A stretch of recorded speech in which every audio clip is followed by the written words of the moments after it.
call them, but some don't to diss. They're only trying to drag you back into prison. That's right. Welcome to the studio, and by studio we mean the car parked up behind Goodwill with our. We had to run in there first with our coffees and chit chat about nothing much. I'm Rachel Jankovic. This is my sister. I'm Becca Merkel. Yes, and we are here to talk about, as I said, nothing much, but just the things that keep our minds occupied as we work through just the here and now of our everyday lives. Basically, this is what we talk about on the phone. Wow. Typically, but we have been hounded and nagged to do laundry. A podcast. So we're doing it in the car this time, face to face. Yep, we're gonna try it. We're gonna try it, and we're even gonna try to control our subject matter a little more than we do when we just talk on the phone. amongst and we'll also ourselves. try to not say, "Sorry, gotta go," and hang up abruptly. Yeah, we'll try not to, but we might. So today's topic, Becca, what would you like to share with us? I can't remember what we said we would talk about. Oh no, we were going to talk about what we have been. What are you working on? What's on your mind? About just in the day to day, the sort of. What have you been busy with this week? Well, we just came off of Christmas. Yeah, so that was busy times. We've all been just thinking mostly about Christmas right now. So now it's the kind of the new year, new look at a new year. What are you thinking about? Working on. Practical stuff. I am mudding a bedroom. So that's what I'm spending my my off moments doing. Theological thoughts? No, we're not talking about that yet. We're talking about that in the next section. We're talking about mudding your bedroom and how it brings you closer to God. It's not my bedroom anyway. It's my girl's bedroom, and it was this horrible den of iniquity before when we moved into the house, and it was like this really terrible green carpet and this really depraved wallpaper on the ceiling. Like, what I remember most about it on the ceiling was that it seemed as though the wallpaper was what was holding the ceiling on. Yeah, it looked like that. Sagged down. Mm-hmm. Everything sloped down to the light fixture. Yeah, as though the light fixture was like kind the of inverted cherry on top. Yeah. Yeah, but like the light fixture was the drain for whatever was happening in the ceiling. Didn't you find something under there when you did that? It was totally solid. It was just not very flat. Anyway, so we took out some of the bad fake wood paneling in the upstairs and things, and then re-sheetrocked, and I am the mutter taper person, so I have been Becca is around. She is the ultimate in optimistic renovators. Optimistic is my besetting sin. It is. I've long joked with Becca that if she could make a pair of shoes, she would. I would. And she often does believe she could make a pair of shoes. She's like, I'm basically there. I basically know what I need to know. It's a thing that humans can make. I am a human.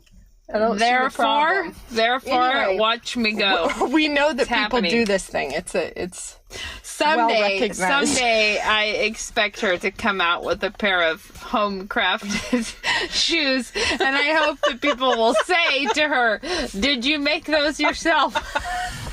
No. The ultimate compliment in a high heel. I have never tried it. Hot tip. I wouldn't. You're thinking, maybe you could make something like a Tom's at home, but you don't know Becca if you think that that's what she has in mind. I don't want a moccasin. Nobody wants a moccasin. What she has in mind is some kind of a high fashion heel. So 3D printers. Probably 3D for 3-inch at least. Anyway, heels. That's not the point. I don't want to make shoes. Don't listen to her. Nobody thinks I want to do that. Everybody thinks that you do want to do that. I've just been mudding a bedroom. That's all I want is some nice crisp corners and flat walls so that we can paint and move my girls in. And so that's kind of been my battle that I've been fighting. After I get home, I'm going to go up there and I'm going to stand on a chair again and put some mud on a wall. more. Yeah. Good. How about you? What have you been doing? Mostly yesterday I spent the day, it felt like, reflecting on how I don't get out in the winter much because someone has to stay home and match socks. Like, otherwise, Valid. it is a full-time effort. And the thing is, there are a lot of things to think about with this. It's winter, like cold here, snow, lots happening. So socks are not optional.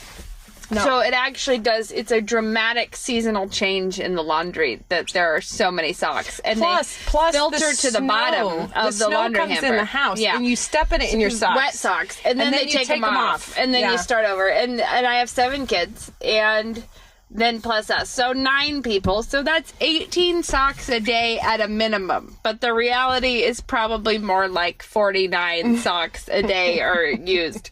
And so then they filter to the bottom of the hamper. As I always, the hamper, by that I mean my enormous fiber drum that's huge. Like my husband and I both could probably get in it and hide. And he's not small. He's 6'6", so it's big. Anyways, as I sift through, for like I'm gonna do a load of jeans. I think as you toss, the more you toss the laundry, the more the socks get to the bottom. But here's the thing. I'm going to interject that I have started separating the socks out and doing a load of only socks, and I love this technique. Or socks and skivvies, but just like it's just all socks, because then you Whenever throw it all I end in, up with an all socks pull it load, all out. I also wash it hot with OxyClean, and it makes me feel and really it's happy. great. And then you can just sit there with one pile instead of having it like stuck up I can't. inside a sweatpant leg. Or, Yeah, but that's the problem with wearing sweatpants, and you should just stay off of those. Nobody should. But I Stay had out of the sweatpants. I had a few loads because of Christmas. I had a few loads of laundry that I got through but not folded, and so then That's it the was worst. just like this mystery Just tour put it of lost back in socks. the wash at that point. So I pressed through that yesterday, and I matched billions of socks. And as I was doing it, I was reflecting on how it used to really be a problem that my kids were taking socks off and leaving them all over the place. Like they come in the house and peel their socks off for no good reason, leave them, and then start fresh or with in a the new car. batch. Our kids always do But it I in the think car. because I'm still adjusting to the winter, I realize that the socks have not been bountiful enough that the kids are like, if you found a pair, you hang on to those things all day. Because there might not be another pair of Smart Wools coming your way for a few days. So hold on to them and don't take it for granted. And definitely don't take them off and leave them behind the couch. Actually, maybe that's what they're doing. Maybe they do that to hide them for later. Could be. Maybe I could see this as a compliment to myself. Anyway, but- so that's been your battle, was the socks. well, laundry is an ongoing battle for me, but it's not. A while ago, I had a real change of. I realized that I was like, I'm gonna have laundry my whole life, and I'm done with being dramatic about it. Like, this is just a fact of life, and I'm done with the like, oh my word, I have so much laundry, or oh my word, it's killing me with the laundry, or how am I gonna deal with this? Like, this is just life. It's not. No, see, I had this moment where I realized I for a long time, I think I wanted to just get caught up on the laundry and then be done. Like, I have done the laundry, I'm caught up, but it's no time before. Kind of like I'm just gonna take 7 more breaths and then wrap it up for the day. Yeah. Or I mean, I realize it's more like eating, where you're going to have to, you feed people now, but you're going to have to do it again in a couple hours because they're going to get hungry again. And I think I just kept wanting the laundry to be one of those tasks that you could just rest on your laurels for a while after you got there it. are some moments with the laundry, like if you were to wash the shower curtain, you could then rest on your laurels could. for a minute, You but could. someone would blob a toothpaste on it the Speaking day of which, I have to wash my shower curtain. Yeah, badly. it's bad when you find out when That you somebody's actually been look. using it as a when you hand actually towel. look and you're like, oh no, what happened? Something dark happened here. Yes. Yeah. So Yes, indeed. that's what I've Anyway. been working on. Socks, mudding the walls. You can see we live glamorous lives here. We do. We Super. punctuate it with trips to Goodwill really quick. Glamour Coffee. time. Yeah. Yeah, so what is the next thing we're going to talk about? We More- did talk about it. that's More sort of- theological. You said you made fun of me for saying that you were having theological reflections about mudding.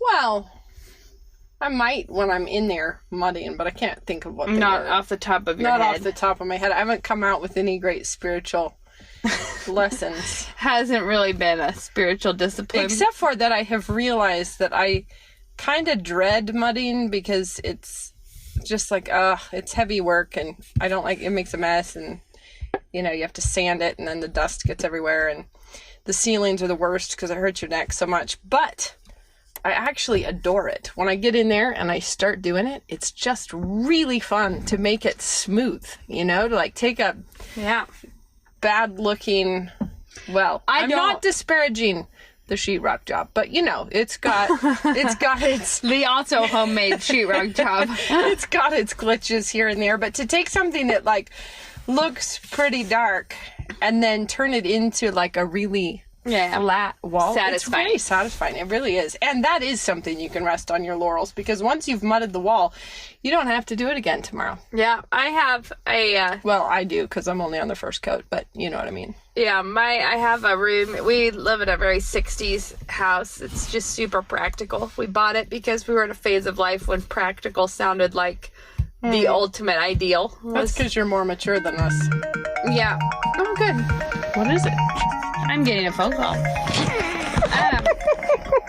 The studio line is ringing.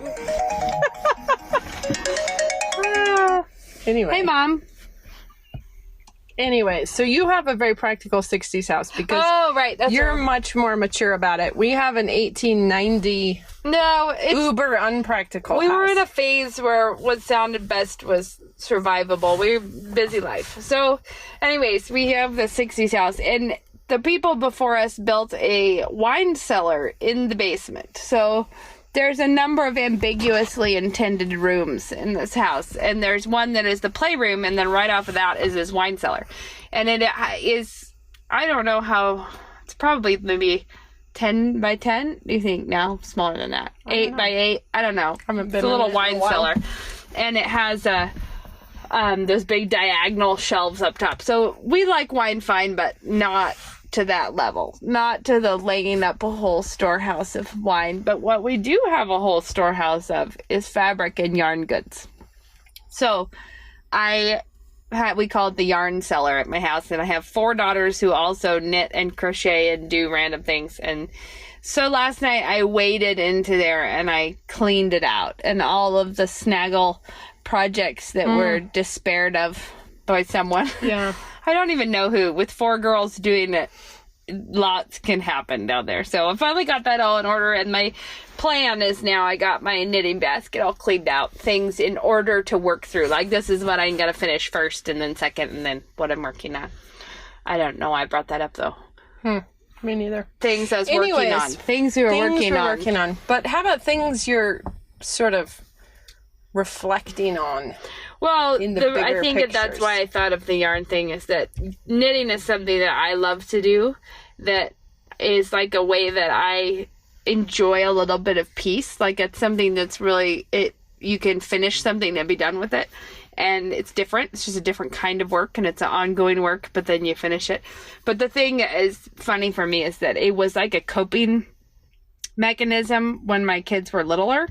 And now it's funny, it's harder and harder for me to do it, but it's because it's multiplying. Because all of my daughters now, if I sit down to knit, everyone goes to get their knitting, and then they need me to cast on or explain explain a pattern or untangle a mess they made or fix something. And it's funny how it's something that I'm losing some of my time to just sit and do it for me. But at the same time, in a few more years, that will be a very different kind of a harvest where you have all of these friends doing it with you. But right now, it's like I think that happens with lots of things. The phase of cooking for your family where nobody's really enjoying it. Where you have to force them to eat it. Right, and even for your husband, it's not relaxing to sit down at a table with a bunch of kids who are not, you have to work through that period of like, no, this is what we do. This is how we share table fellowship. Yeah. This is, laying the groundwork to have a fun time with those people later. Yeah. Yeah. You're a little later on with those things. We've got bigger kids. So I have 5 kids. They're basically all teens. My youngest is 12, but basically all in the teen years. So yeah, we don't have to force anybody to eat anything. We're in a really fun phase where they all come in and help cook in the kitchen, and we've got some adventurous eaters out there, and yeah, they enjoy it when you totally do. But I mean, they enjoy it when I try new stuff, and it's great. They're Becca's huge youngest son and my oldest daughter had the same due date. So I handed the baton. Yeah, so she's got her youngest is 12 and my oldest is 12 and my youngest is 1. Yeah. So you're in a very different phase still. I've got 5 big kids and 5 big busy kids, but it's a totally, it keeps getting funner. It really does. Yeah, it is. But no, we were talking earlier though about changing the subject. We were talking about it's what we do best. About policing your own attitudes. Oh, when we were actually on the phone. Earlier today while I was cleaning out my bedroom and starting to sort laundry. Socks all into one pile. Don't brag. Anyways, no, I haven't gotten there yet. I was just going to. Good intentions. When I get home, I'm going to put in my socks and then I'm going to go mud. Anyways, we were talking about the things that we tolerate in our own little fussy attitudes. When we get discontent or we start getting chippy about the house or everything's so messy or I can't believe whatever, all those kinds of little gungy attitudes. Mm-hmm. Learning to throw a penalty flag on yourself before it comes out your mouth. Well, I'm going to interject something about this, which is that we have a big, if you're actually hearing this, you probably know our family, but we have a big family. We have Becca and I have one brother who also has 5 kids. We all live in the same town, so there's 17 with our parents. Cousins. Our parents live here. We eat a Sabbath dinner together. And all of us have the other side of the families in town too. Not all of them, but some members of it. Yeah. So we have lots of family. We get together for a Sabbath dinner every Saturday night. And actually, it's typically at my mom's house. And we eat a big, Lord's Day kickoff meal together, basically.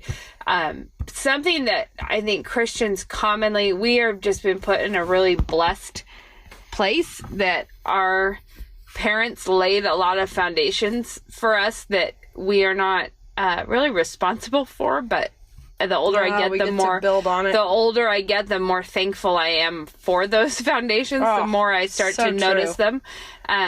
Things that you just always assumed, and then you're like, oh wow, this is not something that is really common. One of those things is that we get together as a big group, and we are all in fellowship. Yeah, and that we have all been in fellowship for years. It's not, that the kids have grown up being in fellowship, but this is tying it back to the penalty flag thing, is that I think that the primary reason that we have such a big group of people who get along and are in fellowship is having a very high standard for self-policing your attitudes. Well, because the reason you fall out of fellowship with another person is because you fell out of fellowship with God first, and that happens in your own little heart. Yeah, exactly. And so it's like as you start planting little seeds of bitterness about someone or envy, or I just can't believe she's that selfish, or why aren't people more enthusiastic about this item I brought to feed them this time, or how any of those things, it's not really a dispute with the other person, it's a dispute between yourself and anyways, one of the biggest things I think that I am so thankful for is that we have that work of policing your own attitude actually yields incredible fruit in your relationships with other people. Oh, so true. And it's something that we work on with our kids too, because from the time they were little, you don't tolerate somebody just getting into a little black rain cloud and staying there. Like, as soon as somebody is in that, with your kids when they're small, that's what it's drop everything and fix that first. And that means that mom has to drop everything and help that kid get out of whatever little slough of despond they're in. And what you're doing is you're teaching them how to do it themselves. It's like the training wheels, and later those training wheels will come off. Right. And they need to learn how to not tolerate the little attitudes, little petty discontents and resentments and comparisons. And well, this is something that I think growing up, our dad always would say, he said so many times that the difference between a clean house and a dirty house is not how many things are dropped, it's how many things are picked up. It's like, how often is it cleaned? How often is whatever? And the reality is that some things, when they get dropped on the floor in a heavy traffic area, are just, it is like you do, like Becca was saying, you stop everything to pick it up, because I especially think a mom's bad attitude is like dropping a glass jar full of honey in the entryway of a high traffic home. It is like, everyone, please track this everywhere. Get your feet cut with the glass. Then then that way you can immediately have 6 children weeping in different areas of the house, having tracked honey everywhere. Oh yeah, because a mom's attitude goes, and I would say a dad's too, but I talk to moms. Yeah, it's exactly. I'm not saying that because the dad's irrelevant, but the mom at home with the kids, your attitude is just it's huge, amazing. It's really huge. And this is something. And the thing is, the kids will imitate you, and when moms have a different standard for the kids than they have for themselves, we know which one will stick, and that is moms. The kids it's will a lowest imitate common that. denominator situation, because it does, all it will do is fuel additional like, how often have you had a discontent attitude, some kind of like, I can't believe I have to do this again. I can't believe this, whatever, some level of discontent. And then you ask a kid, like, go put this in the laundry. And they're like, I just went to the laundry room. And you're like, you cannot have that kind of a bad attitude. Like, let me rebuke you. But it's just a terrible, like, fruitless thing. Unless you're monitoring your own attitude to the level that you say, oh, you're right, I'm having a bad attitude. Lord, forgive me for this attitude. Like, let's move on now. Yeah. And then apologize to anybody who heard you or witnessed you doing it. And but I was going to say, tying this into, it's not a weirdly irrelevant, overly pietistic thing to say you should be policing your own attitude. No. Like it's where the whole game is, because it is where the whole game is. Like, I feel like the reason I brought that up with the broader family is that all the time we're all being annoying. Like, we're not in fellowship because no one is being human, or no one is being annoying, or no one is ever being selfish, or no one is ever. I think the reason that we're in fellowship is because everyone is committed to dealing with that on their own end. Yeah. Right? So it's never like someone could actually be in a selfish mood and come to a Sabbath dinner feeling grumpy. I don't know, because I can't think of that happening. I'm trying to think about a kid. No, I just think, of course it's happened that someone has been there sometimes struggling with something. But not that we've ever all been like noticing and looking at each other meaningfully about it. Sometimes there might be a little bit of like stress, or I would say fragility, when someone is kind of, for whatever reason, maybe kind of feeling a little, I don't know. We used to joke about it being that it was like we all belly flop in the Sabbath. We sprint the whole week and then come screaming into Sabbath at 6 o'clock and crash. Like, we're like, we made it. We made it to the Lord's Day. We like belly flop into Mom's house. It's great. But I guess what I was trying to say is that I think the reason it's not that people aren't being annoying or aren't being human. It's just that people actually can live in fellowship with each other in spite of the normal love covering a multitude of sins. The only way that can happen is if you are in fellowship yourself. Like, if your heart is good and you haven't been tolerating sin in yourself, then you can actually tolerate in others. It's when you tolerate it in yourself, then suddenly you can't tolerate it in anyone else. It turns you into a Pharisee. It is so true. So true. That you're like, how dare you all not be thinking of me first? How dare you? But it's like, always good when you're going around applying the golden rule and to everyone else. The world is always good. I was just gonna say, the world is so full of all this advice and counsel on how to love and accept yourself with all of your failings. We don't actually struggle with that. Look how cute those quail are. I know. I was just watching them. They're really cute. Oh, very cute. In the snow.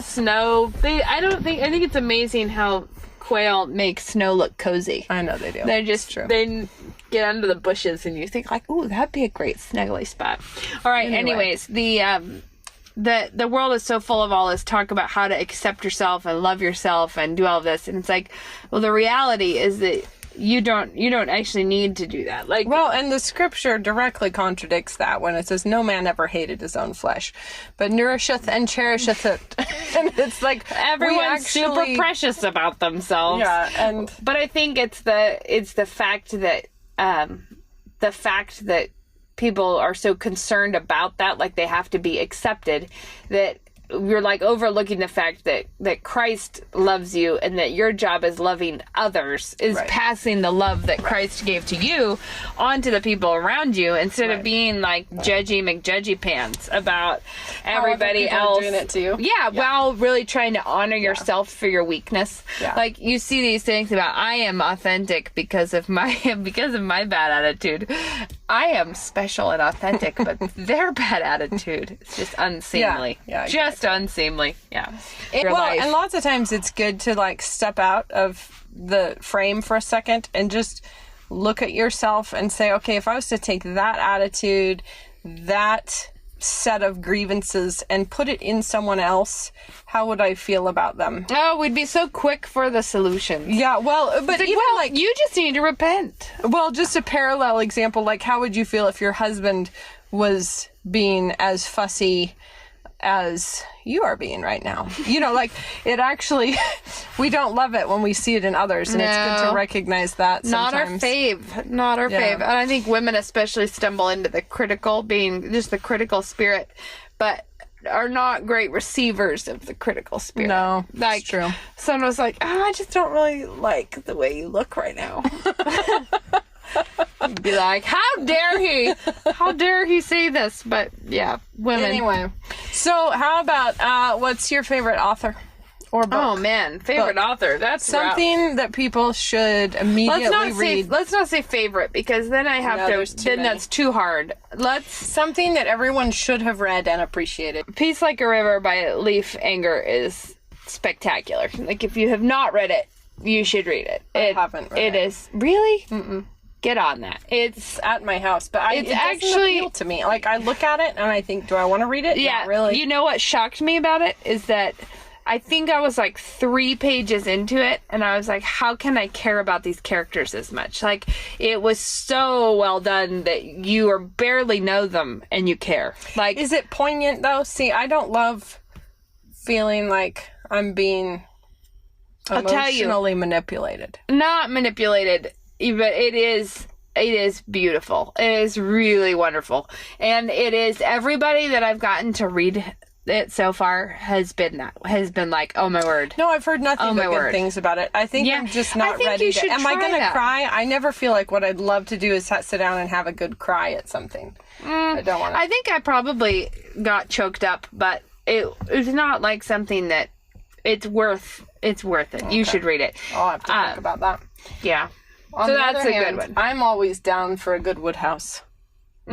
She's been down for a good Woodhouse since probably I was 8 and you were 12, right? Because Nate and I used to be like, let's play outside. And she's like, I'm just going to finish this chapter. And we'd be like, how many pages is left? And be like, 2 pages. Okay. And then we'd get distracted.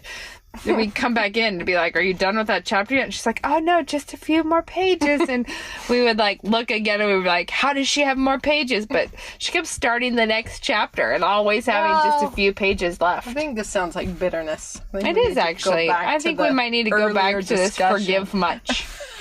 I'm not forgiving this yet. No, but the thing is that Woodhouse, the reason I like Woodhouse is because I like reading an author that I can appreciate the writing itself. Like the writing itself is so funny with him, and it's just surprising. Like, that's the thing, though, that's what I meant about Peace Like a River, is that there's the story, which is great, but there's the writing, which is amazingly powerful, because you don't know how he got you to feel that way. Yeah, that's true. I just like, and that's different though. Woodhouse is like snorting out loud and filing things away. Woodhouse doesn't do like deep character development. It's all about the metaphors and the hilarious turns of phrases and the vocab. Okay, so favorite off the top of your head, favorite Woodhouse metaphors. Favorite Woodhouse. I always remember the one that was, her face shone like the seat of a bus driver's trousers.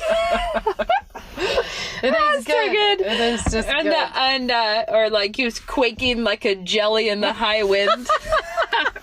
You see, it's just glorious. It's such a good Come on, line. I'm sure you've got one in there. Doesn't he have a line about her laugh was like, sounded like a troop of cavalry riding over a tin bridge? So good. I know, and it's just my favorite one. I can't help but is Leave It to Smith. P. Smith, like PSMITH. Yeah, that's a great one. The P is silent. Woodhouse is like an embedded. It's like a like a note in a chord of our life. That Woodhouse. Our dad loved Woodhouse. Our grandparents loved Woodhouse. We grew up on Woodhouse. Now our children. I still remember my oldest daughter read her first one not very long ago. And she was just like cracking up over and over. It's just brilliant. Really good. So Leave It to Smith is your recommend. Peace Like a River is mine. Peace Like a River is yours. And then, of course, my recommend is that you join us for our In the Car podcast. This is a good view. We're looking out over the town. It's like a gorgeous sunny day. The state of the roof of Goodwill right here, because it's a very hilly area. So we're looking out over the top. Look it out. I'm starting the car because it's getting cold. All right, we're done with our coffee. Yes. Thanks for coming. All right. Bye. Bye.